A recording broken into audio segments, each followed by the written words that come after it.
KPK itu kan hanya cicak, kami ini buaya.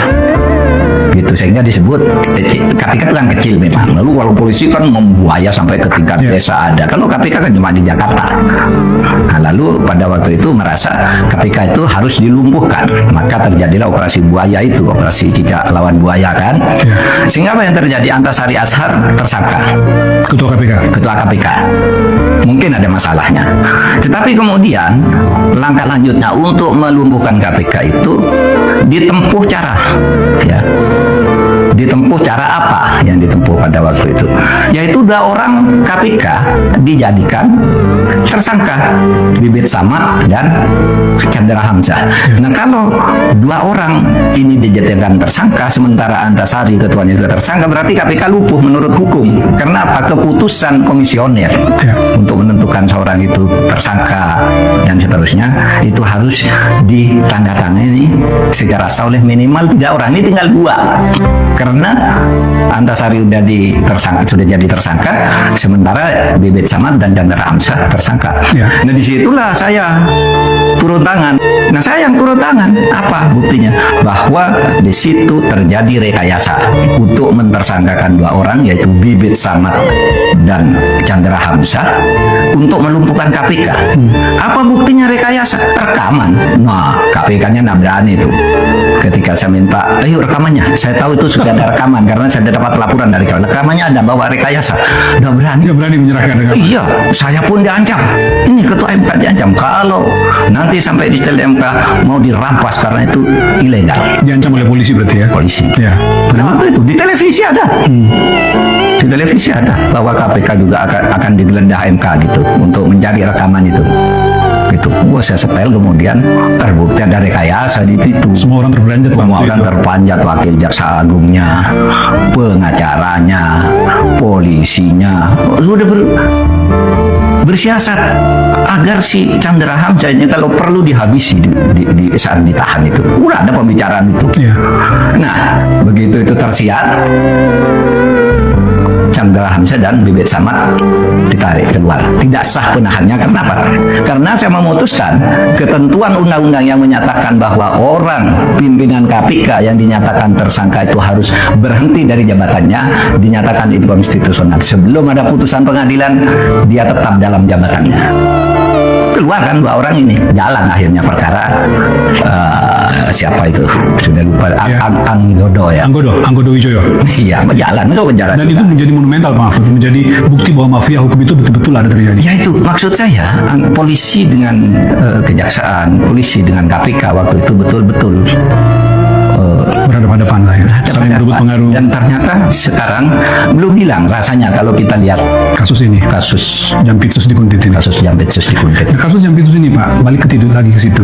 Kalau Bapak menjadi Menko Polhukam, ini bicara soal idealita harus dilakukan oleh Menko Polhukam, kan ada Kapolri di situ, ada Kejaksaan, ada Jaksa Agung di situ.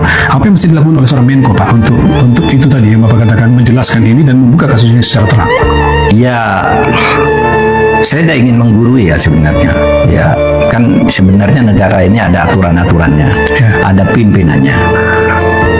Tanggung jawab paling utama itu ada pada presiden untuk menjelaskan dan meminta itu dibuka. Tapi sebelum ke presiden kan ada Menko, ya kan? Kenapa Menko tidak panggil dua-duanya? Dulu baik kan ini ada keinginan gini sekelompok orang gitu, lalu ditempuh melalui cara-cara ke Mahkamah Agung. Bukan ini berhubung kita udah rusak, biar aja jalan, nanti kan nabrak sendiri. Sebenarnya perebutan untuk pergantian owner mafia timah. Jadi timah itu selama ini kan ada ownernya, ada penguasa timah. Karena rezim politik akan berubah, sekarang ini akan mulai disingkirkan orang-orang yang sekarang jadi mafia dan di backup itu. Sehingga lalu dilakukan dengan cara itu agar orang-orang tertentu bisa ditangkap, lalu owner mafia ini bisa diganti pada saat nanti terjadi pergantian pemerintahan. Ini penjelasannya Ansar Mbaya. Jelas ini saya ikuti di media. Kalau itu betul berarti tidak benar polisi jawabannya mengatakan bahwa secara internal sudah selesai, kan? Nggak bisa, Pak. Dianggap ini hanya cuma urusan internal saja. Nggak bisa dong. Kita harus diinterogasi secara terbuka. Apa ini? Misalnya sampai ada konvoi kendaraan ke Kejaksaan Agung, katanya itu dalam rangka apa? Cipta kondisi situasi dan sebagainya. Loh, Kejaksaan Agung tuh area yang tidak boleh dimasuki oleh sembarang orang tanpa ini, iya kan? Lagi pula, kenapa sesudah itu baru ada konvoy? Sebelumnya kan mestinya harus ada tiap malam. Kalau memang mau menjaga keamanan itu, ini baru ada, itu baru muncul yang begitu. Nah, ini nih harus dijelaskan kepada masyarakat, karena masyarakat ini kan harus diberi ketentraman. Teman-teman, selamat datang kembali dengan saya di channel ini. Di sebuah cuplikan video yang barusan kita tonton ini yang cukup menarik ini, ada banyak sekali yang menjadi tanggapan ataupun komentar netizen-netizen dalam menanggapi video yang barusan kita tonton ini. Nah, di sini ada yang berkomentar teman-teman, yaitu Profesor Mahfud MD sebagai Ketua KPK baru. Mantap, ayo Pak Mahfud berjuang bersama rakyat. Betul Pak, KPK hanya tinggal nama setelah negeri dipimpin manusia tak beretika yang senangnya mempreteli undang-undang untuk melanggengkan kekuasaan dan kerakusan. Coba kita lihat kasus Firly, udah tersangka sampai sekarang belum ada penyelesaian. Mana suara IKN dan KPK? Mereka akan diadili oleh Allah. Mereka lupa asik dengan kehidupan dunia, padahal akhirat akan mereka masuki. Harusnya Bapak yang pantas wakil presiden. Kalau KPK selalu berpihak pada penguasa, lebih baik dibubarkan saja. Yang terbukti menerima suap pemerasan segera diproses secara hukum. Kebenaran harus disampaikan walaupun bagaimana hebatnya rintangan kebenaran yang harus ditegakkan. Jangan dibawa arus golongan. Mereka harus menjadi obor dalam kegelapan. Kalau tidak 2030. Salam integritas Mahkamah Agung, KPK, Kejagung. Ini jabatan yang salah satunya harus dijabat Pak Mahfud MD. KPK Komisi Pembela Kaisang sejak zaman Jokowi agar masyarakat tahu kebenaran akan menang melawan kezoliman. Terus bongkar Profesor Mahfud, Anda orang berani, jujur dan amanah. Allah selalu melindungi Anda. Nah, lanjut lagi teman-teman.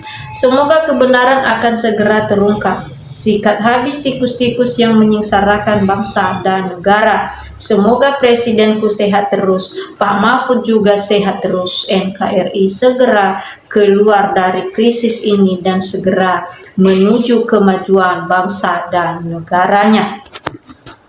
Andaikan ada pembagian tugas KPK, polisi dan kejaksaan, mungkin korupsi bisa diberantas, paling tidak berkurang. Pencegahan, supervisi, dan penindakan, misal kepolisian, bagian pencegahan, kejaksaan, supervisi KPK, penindakan, jadi tidak ada lagi rebutan penanganan korupsi. Gimana KPK mau lurus dan independen? Zaman Mulyono sudah dijadikan ASN. Kapan KPK mau diperiksa Jokowi? KPK sudah jadi komisi penjilat kekuasaan. Polisi lagi yang selalu membuat gaduh. Kenapa tidak dikembalikan lagi kepolisian di bawah TNI? Kembali ke oposisi selalu membuat gaduh terus. Lanjut lagi, terus maju tegakkan kebenaran dan keadilan di bumi pertiwi.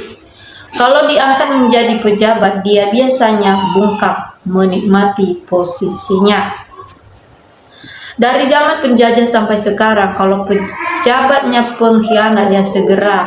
Ini sampai kiamat sama begini terus. Betul banget, itu yang sudah jelas korupsi, malah jadi pejabat lagi. Nah, lanjut lagi teman-teman.